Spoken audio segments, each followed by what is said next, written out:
Fíjense, en 2023, entre otros muchos datos, ¿no?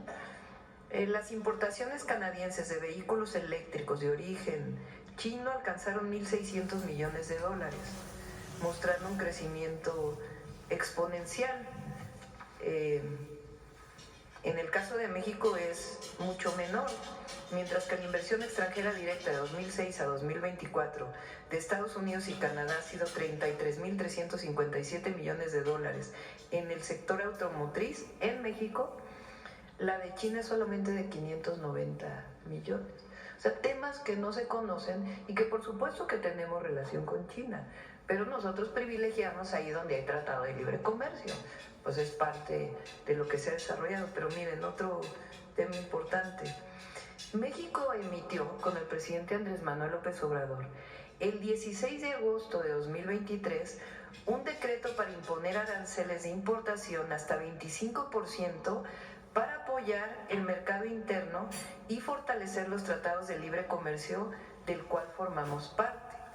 Y el 23 de abril de 2024, este mismo año, subió aranceles México entre el 5 y el 50% a productos manufacturados de acero y aluminio provenientes de China y de otros países que no cuentan con un tratado comercial con México.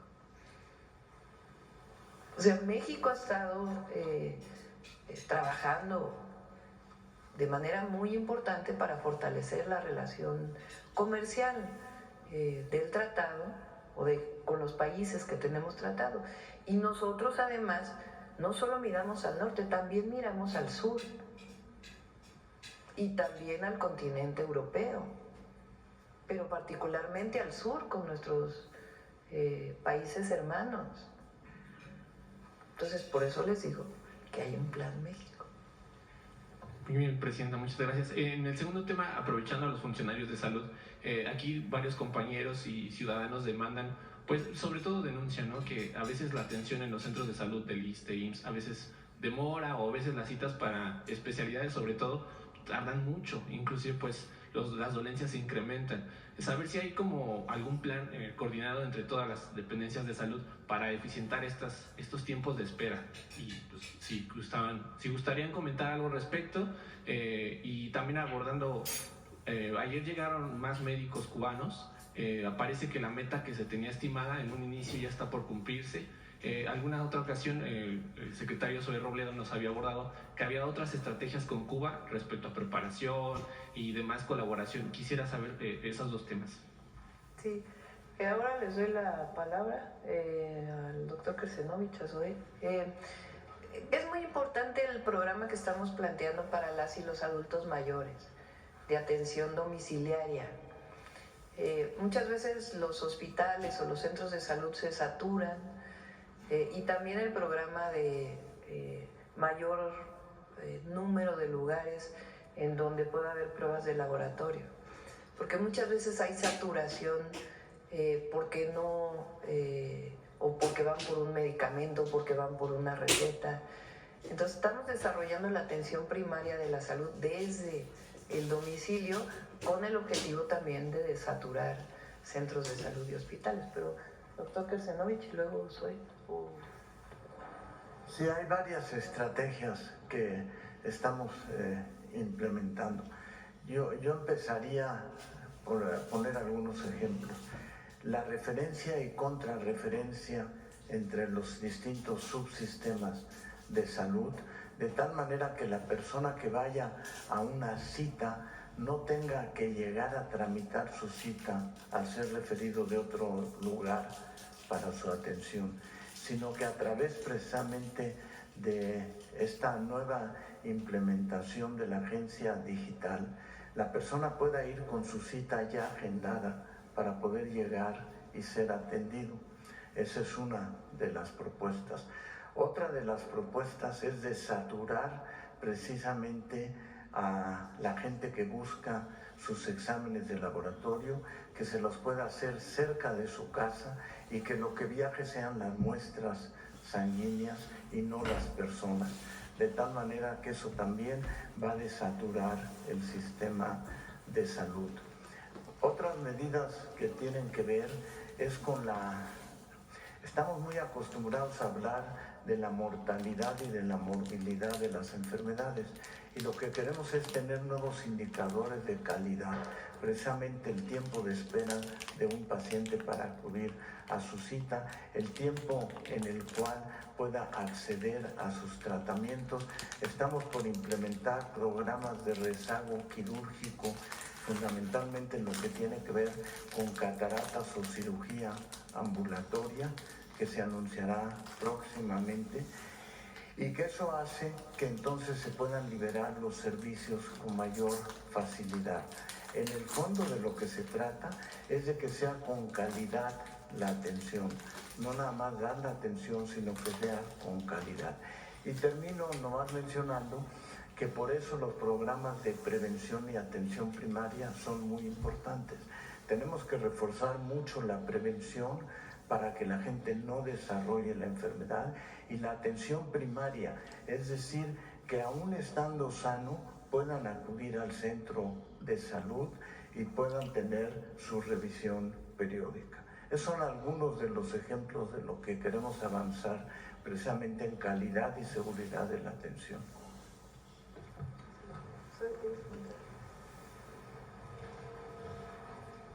Muchas gracias, presidente. Y solamente ahondando un poco de lo que ya mencionó el doctor Krecenovich, efectivamente el tema de los tiempos de espera, los tiempos clínicamente aceptables y los que no son aceptables de espera, se han estado buscando diferentes estrategias. Ya lo dijo el doctor Krecenovich, la primera y la más importante es la prevención.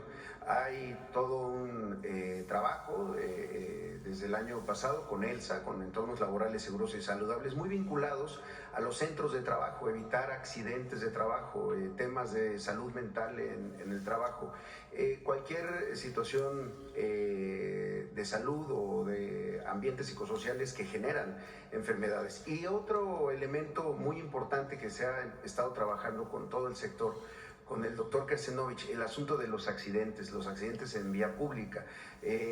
Hoy el cuarto lugar de muerte entre adultos, hombres, es justamente los accidentes, y sobre todo los accidentes de vía pública, que muchas veces generan también incapacidades temporales o permanentes. Entonces, toda esa parte de la prevención, sumado a lo que se acaba de ver sobre el control metabólico, el control de las enfermedades. El otro asunto es la digitalización, apostarle a la digitalización para las citas electrónicas, también la digitalización al interior de las instituciones para la programación de una cirugía, que pueda ser una programación mucho más adecuada y no se tengan que cancelar las cirugías. Y en cuarto lugar, algo que también la presidenta nos ha encomendado mucho, seguir en la formación. Durante muchos años padecimos de un decremento en la formación de médicos especialistas. Muchas veces los tiempos de espera largos pueden tener que ver con la insuficiencia de médicos cirujanos, de médicos traumatólogos, de ciertas especialidades que durante mucho tiempo se vieron como mercancía. Entonces había que formar menos para encarecer más la demanda, sobre todo a los servicios privados.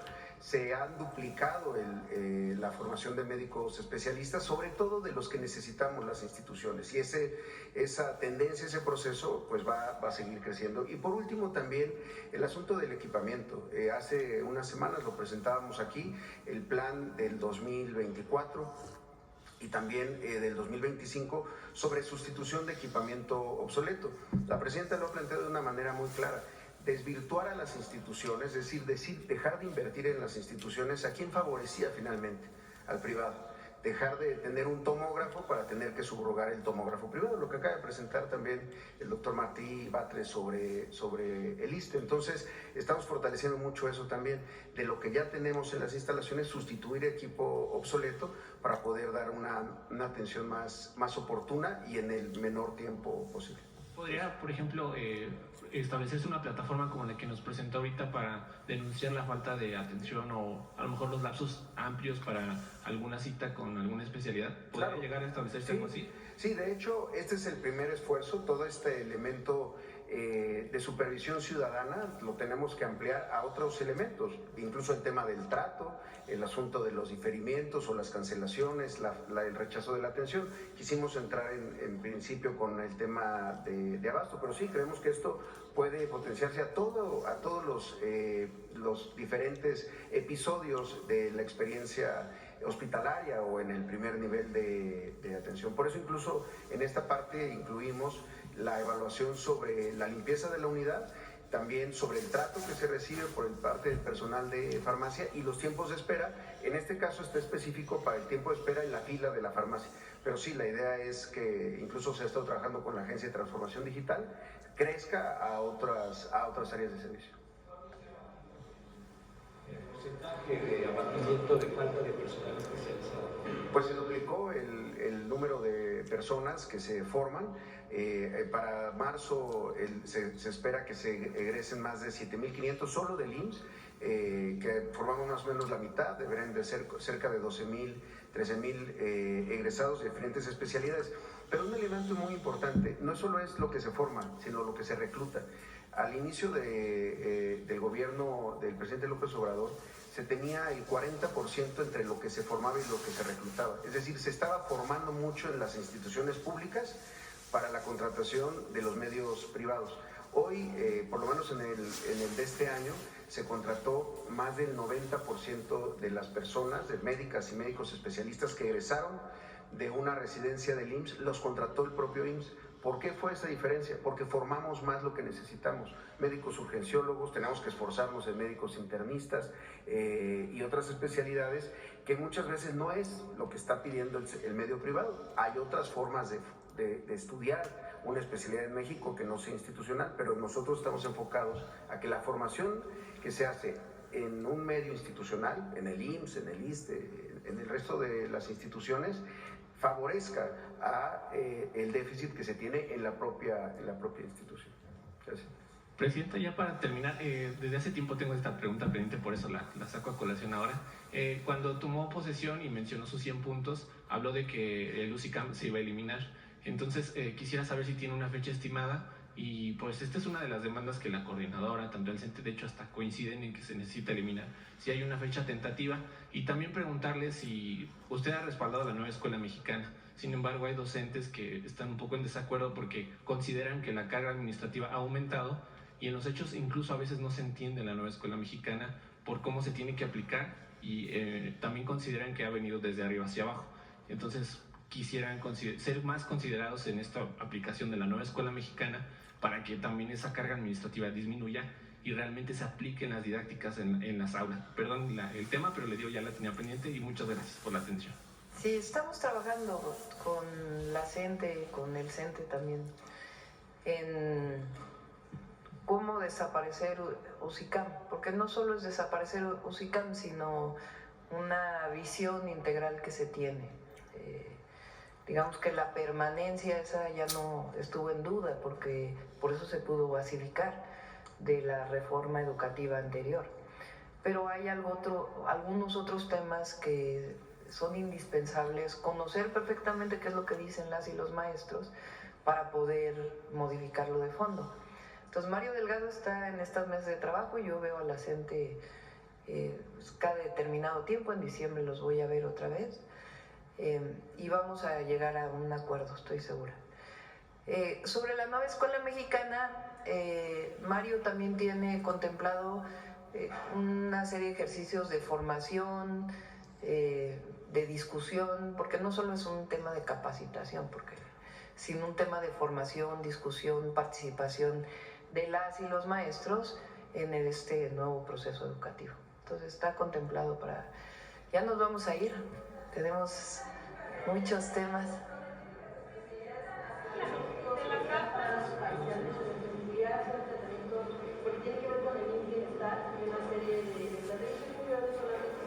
A ver.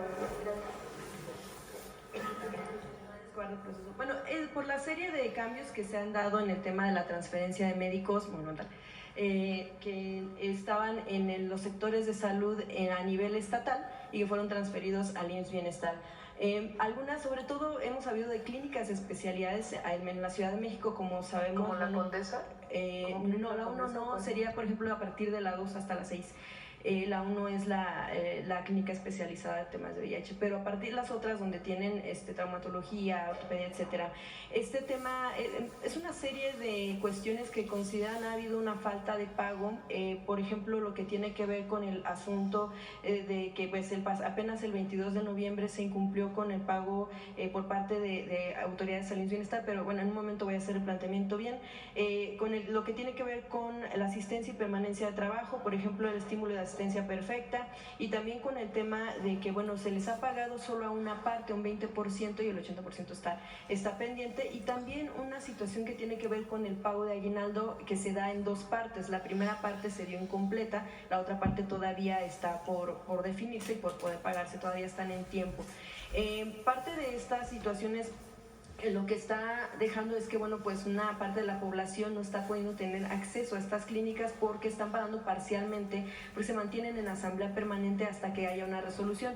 Otra parte del problema que vemos es qué sucede, con quién se va a hacer cargo y quién hace frente a estos pagos que se han incumplido, si es IMSS Bienestar o si es el gobierno de la Ciudad de México en este caso, porque sabemos que, bueno, pues hasta el 1 de marzo ellos se asumen como parte del IMSS Bienestar. Hemos solicitado información a la institución, la cual sí se nos ha dado. Sin embargo, lo que nos mencionan algunos de los trabajadores de estas clínicas es que se han incumplido de manera parcial estos pagos y se van a poder tener en forma y tiempo, sobre todo por el tema de la afectación también a la población. Y finalmente, lo que tiene que ver con este tema, otro punto es lo que hemos notado en el Diario Oficial de la Federación, que al menos el del 11 de marzo de 2024 hay una serie de cláusulas que han generado preocupación a los trabajadores del sector salud, al menos en este caso, que tiene que ver con el tema de que esta transferencia de trabajadores, el gobierno de la Ciudad de México lo que indica es que tiene que liberar de toda responsabilidad al IMSS Bienestar en caso de que haya algún problema.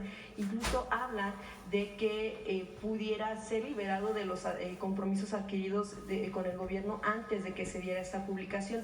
Solo preguntar, porque lo que mencionan es que hay una serie de confusiones con todos los convenios modificatorios que se han publicado en el Diario Oficial.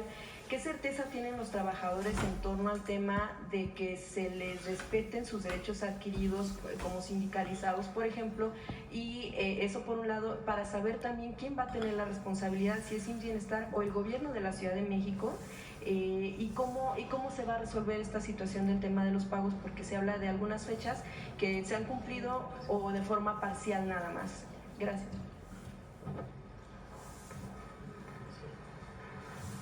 Decir, bueno, muchas gracias por su pregunta. Ha sido una inquietud y qué bueno que se da la oportunidad para poderla aclarar.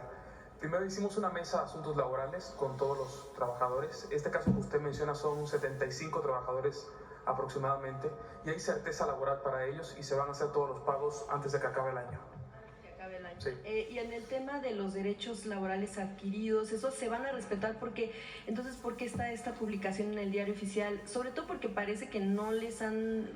Vaya, IMSS Bienestar no es que sea completamente responsable de todos estos pagos, porque pues en cada entidad se tenían ya algunos compromisos que dicen, por ejemplo, el tema de los uniformes de 2022 que no se ha pagado. Dice IMSS Bienestar que sí, pero algunos trabajadores insisten en que no. ¿Cómo se van a arreglar estas situaciones, sobre todo el tema de la certeza laboral en torno a los derechos por lo publicado en el Diario Oficial? O sea, el IMSS Bienestar sí se está haciendo cargo, sí va a respetar estos derechos, o lo va a dejar ahí en el gobierno de la ciudad donde se terminó pues ya este... No, el IMSS Bienestar sí se está haciendo cargo de esto. Cuando los trabajadores se transfirieron al IMSS Bienestar, se transfirieron con el anexo, con las condiciones laborales que tenían, y eso incluye las prestaciones que tienen los trabajadores. Y entonces, ¿por qué aparece eso en el Diario Oficial de la Federación? Si pudiera haber una aclaración en torno a eso, porque pues, si está en el diario, es ahora sí que... Hay que ver cuál es la demanda de los trabajadores y cuál la de los líderes sindicales. Hay que separarla. Porque se respeta, si no es así, me corriges, Zoe, la pertenencia a un sindicato o a otro. Entonces, hay negociaciones que son con los líderes sindicales y que los trabajadores no lo demandan, y hay otras cosas que sí demandan las y los trabajadores, y todo se atiende a partir de el IMSS Bienestar y por supuesto cuestiones que quedaron pendientes de la ciudad, pues también se atiende con IMSS Bienestar y en todo caso se busca a la jefa de gobierno. Sí, vamos a buscar. Sí. Bueno, muchas gracias. Hay una cápsula de cierre de los martes.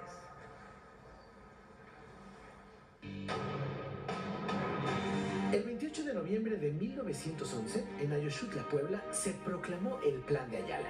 En este documento, el movimiento encabezado por el general Emiliano Zapata planteó con sencillez y claridad las principales demandas campesinas de su revolución: tierra, libertad, legalidad y justicia. Emiliano Zapata y Otilio Montaño, redactores del manifiesto, contaron en el plan la experiencia de los campesinos morelenses que se levantaron en armas siguiendo a Madero y que después rompieron con él por no cumplir las promesas revolucionarias del Plan de San Luis. El Plan de Ayala heredaba la tradición liberal mexicana, desde Juárez y la Reforma hasta las ideas radicales del Partido Liberal Mexicano y del propio Madero. Heredaba también la lucha centenaria de las comunidades indígenas por defender sus tierras, sus bosques, sus aguas, sus formas de organización, sus autoridades tradicionales, la propiedad comunal de la tierra y su autonomía. Además, se resumía la resistencia de 4 siglos de las comunidades originarias ante la conquista y colonización española y el despojo de sus recursos por parte de los hacendados. Escribir no es una tarea sencilla. Zapata y Montaño se encerraron para redactar un documento que sirviera de consigna. Nos tenían por bandidos, comevacas asesinos que no peleábamos por una bandera, y ya don Emiliano quiso que se hiciera este Plan de Ayala para que fuera nuestra bandera, sostenían. Carlos Reyes, veterano zapatista, contó que una vez que se habían revisado los últimos detalles en un jacal de Ayoxutla, Zapata llamó a sus seguidores y les dijo: esos que no tengan miedo, que pasen a firmar. Montaño leyó en voz alta el plan y todos los presentes lo firmaron emocionados. Gracias a su trayectoria a favor del campesinado y la educación pública, Zapata invitó a Dolores Jiménez y Muro a escribir el prólogo del Plan de Ayala. El plan es profundamente revolucionario. Planteaba resolver de raíz el problema agrario con una reforma radical e inmediata. En su artículo 6, establecía que los pueblos que habían sido despojados de parcelas, aguas y montes por los hacendados recuperarían de inmediato las tierras y las defenderían con las armas en la mano. A los pueblos que no tuvieran tierras, el Estado les haría una dotación de ellas con la expropiación de los latifundios. A los enemigos de la revolución se les confiscarían sus propiedades para pensionar a las viudas y a los huérfanos. Sus 2 últimos artículos señalaban que la elección del presidente de la República sería hecha por una junta de los principales jefes revolucionarios de todo el país y que de ese mismo modo serían nombrados los gobernadores de los estados. El Plan de Ayala contribuyó a darle contenido social a la Revolución Mexicana. Influyó en el artículo 27 constitucional que permitió a la nación recuperar la soberanía de sus recursos naturales y fue la base de la amplia reforma agraria que otorgó tierra a las y los campesinos de México. Por su contenido social y revolucionario, el Plan de Ayala es una contribución esencial para el triunfo de nuestra tercera transformación y un fundamento inestimable para nuestro humanismo mexicano.